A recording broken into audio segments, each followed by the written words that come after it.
Hello friends, welcome to ISS platform. आज है 13th of March and 12th of March दोनों दिन के करेंगे हम करंट अफेयर के MCQ.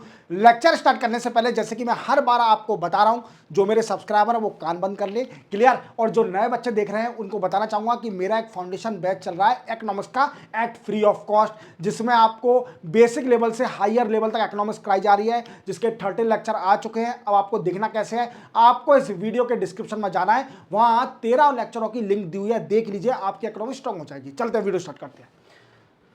First question, which state has decided to launch it on satellite. देखो ये पूछ रहा है कि किस स्टेट ने, इंडिया की कौन सी ऐसी स्टेट है जिसने अपनी खुद की सैटेलाइट लॉन्च करेगी। तो देखो वो आप देख पा रहे होंगे, ये आसाम के सीएम हेमंत बिस्वा शर्मा, हेमंत बिस्वा शर्मा। और आसाम ने ही डिसाइड किया है कि वो अपनी खुद की सैटेलाइट लॉन्च करेगी और उस सैटेलाइट का नाम होगा आसाम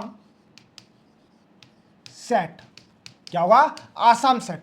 बट सर ये करेगी क्या सैटेलाइट? तो इस सैटेलाइट का काम होगा data collection for socio economic initiative और बॉर्डर सिक्योरिटी, डिजास्टर मैनेजमेंट,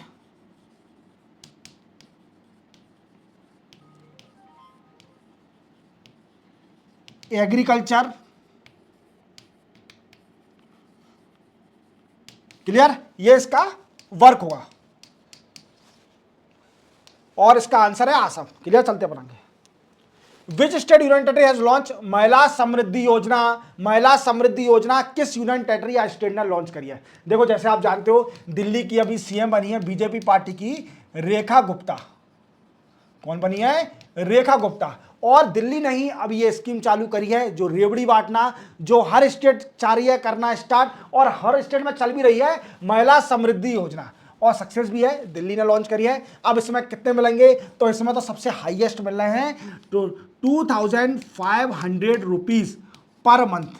किसको? महिला को, वुमेन को पर मंथ 2500 रुपए दिए जाएंगे महिला समृद्धि योजना में। और एलिजिबल कौन होगा? एलिजिबिलिटी क्या है इसकी? तो एलिजिबिलिटी ये है कि एज ऑफ वुमेन की 18 to 60 ईयर होना चाहिए। क्लियर? और एनुअल इनकम, फैमिली की एनुअल इनकम लेस देन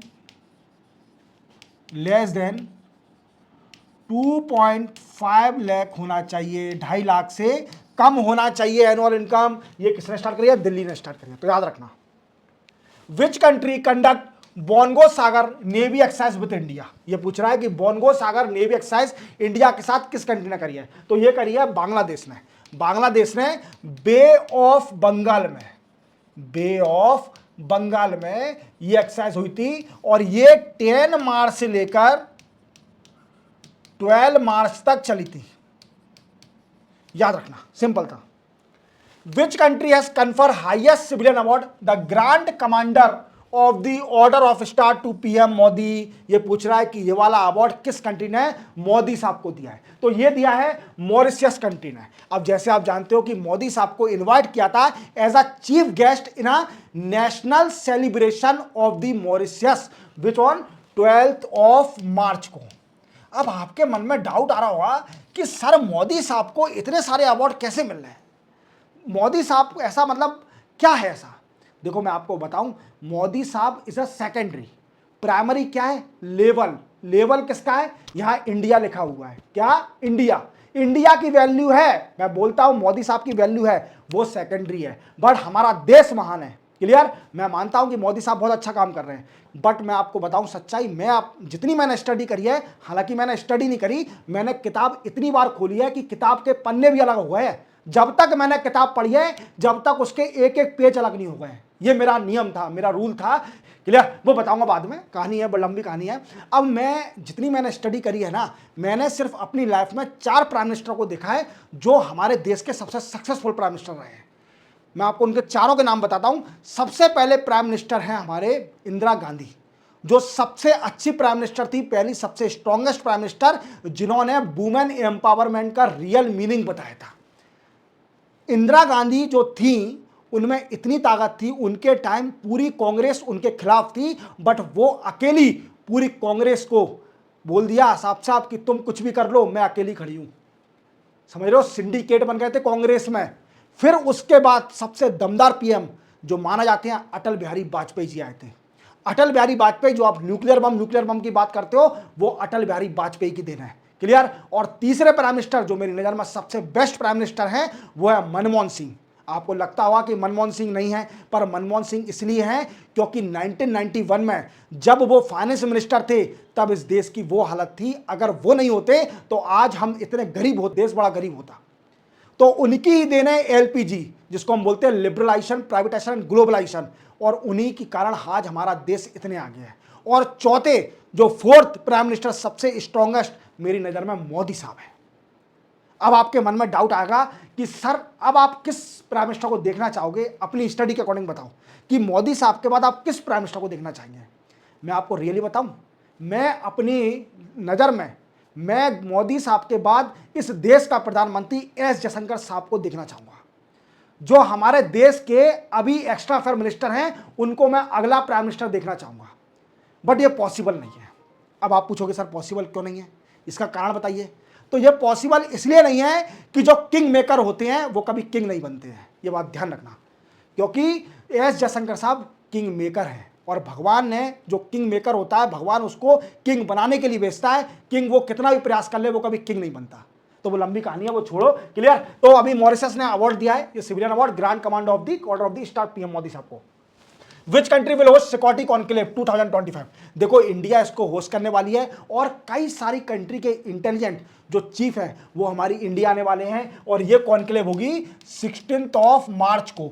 और हेड कौन करेगा, हेड करेंगे अजीत डोभाल साहब।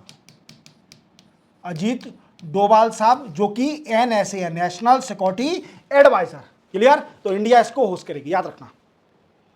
National archive of India celebrated which number of foundation day on 11 मार्च 2025। देखो नेशनल आर्चीव ऑफ इंडिया ने अभी कौन सा अपना फाउंडेशन ईयर सेलिब्रेट किया है, तो 125 साल हो गए हैं। नेशनल आर्चीव ऑफ इंडिया को सेटअप हुए 125 ईयर हो गए हैं। और इसी वीकेंड से सेलिब्रेशन में इसने नेशनल आर्चीव ऑफ इंडिया ने एक एग्जीबिशन भी स्टार्ट किया, एग्जीबिशन भी लगाया, और जिसका टाइटल था, टाइटल याद रखना, टाइटल था we can say Indian heritage through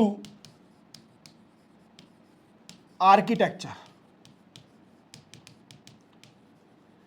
clear. Indian heritage through architecture, ये इसका टाइटल था। अब ने एक मिशन भी स्टार्ट किया, मिशन था ज्ञान भारतम मिशन। क्लियर। ये इसका मिशन का नाम था, याद रखना। 125 भी ठीक है। Which movie has conferred IIFA award 2025। ये पूछ रहा है कि आईफा अवार्ड 2025 किस मूवी को मिला है, तो आपने देखी होगी लापता लेडीज। लापता लेडीज को इस बार आईफा अवार्ड मिला है, और इसी के साथ किस हीरो को मिला है, तो हीरो है हमारे कार्तिक आर्यन। कार्तिक आर्यन, और ये कार्तिक आर्यन मेरी सिटी से बिलोंग करते हैं। ये कार्तिक आर्यन है, मेरी सिटी से ही बिलोंग करते हैं, और अच्छा नाम रोशन कर रहे हैं इंडिया में। क्लियर। बॉलीवुड के। और मूवी कौन सी है इनकी, भूल भुलैया। भूल भुलैया थर्ड के लिए, पर मूवी में दम नहीं थी यार, भूल भुलैया गंदी मूवी थी, ठीक है, मुझे अच्छी लगी थी भूल भुलैया 3। चलते अपन आगे। Which day is observe as no smoking day 2025। No smoking day 2025 ये किस दिन सेलिब्रेट किया वीकेंड से ऑब्जर्व किया जाता है, तो ये है ना ऑब्जर्व किया जाता है 12 मार्च को। अब क्वेश्चन बनता है कि सर थीम भी बता दीजिए, तो थीम थी इस बार unmasking, unmasking through appeal, through appeal. याद रखना ये इसकी थीम थी इस बार। Which country top in SIPRI report. देखो सिप्री रिपोर्ट जो आती है ना, इसमें वो बताया जाता है उन कंट्रियों को रैंकिंग दी जाती है, दो कंट्री देखी जाती है, दो रैंकिंग दी जाती है। एक वो जो सबसे ज्यादा इंपोर्ट करती है आर्म एंड एम्यूनिशन, और दूसरे वो जो सबसे ज्यादा एक्सपोर्ट करते हैं। तो पहले अपन इंपोर्टर समझते हैं कि सबसे ज्यादा इंपोर्ट किस किसने किया है। तो अभी यूक्रेन ने टॉप किया है, यूक्रेन ने सबसे ज्यादा आर्म एंड एम्यूनिशन इंपोर्ट करे हैं। क्लियर? पहली है यूक्रेन, दूसरी है इंडिया, थर्ड है कतार, फोर्थ है सऊदी अरेबिया,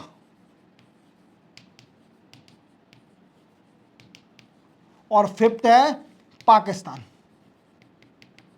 अब सर ये बताइए सबसे ज्यादा एक्सपोर्टर कौन से थे? तो एक्सपोर्टर का भी नाम जान लीजिए। एक्सपोर्टर है पहले यूएसए, दूसरी फ्रांस, थर्ड है रशिया, फोर्थ है चाइना, और फिफ्थ है जर्मनी। ये सबसे ज्यादा एक्सपोर्टर हैं वर्ल्ड में। क्लियर? आर्म एंड एम्यूनिशन के और सिपरी रिपोर्ट का मेन मोटिव यही रहता है कि जो भी सबसे ज्यादा इंपोर्ट करती है उनको रैंकिंग नंबर 1 मिलती है। तो यूक्रेन ने इस बार सबसे ज्यादा आर्म एम्यूनिशन टॉप वीकेंड से इंपोर्ट किया है, और दूसरे नंबर पर है इंडिया। याद रखना। चलते बनाएंगे। Which state celebrate Jadiya Swami festival? Jadiya Swami festival Tamil Nadu ने भी सेलिब्रेट किया है। और कौन सी कम्युनिटी सर? कम्युनिटी बताइए। तो बड़ा कम्युनिटी है बड़ा गैस कम्युनिटी। ये कम्युनिटी इस फेस्टिवल को सेलिब्रेट करती है। याद रखना। Clear? Who has been appointed as the chief executive of Indian Bank Association? Indian Bank Association के चीफ एग्जीक्यूटिव कौन अपॉइंट किए गए हैं? और चार्ज भी ले लिया इनने।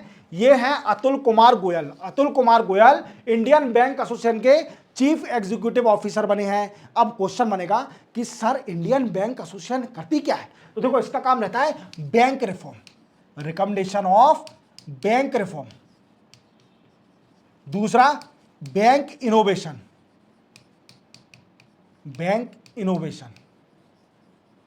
क्लियर? ये इसके काम रहते हैं, और 2-3 और काम है। क्लियर? याद रखना। तो अभी अतुल कुमार गोयल इंपोर्टेंट है, इंडियन बैंक के चीफ एग्जीक्यूटिव ऑफिसर बन गए हैं। क्लियर?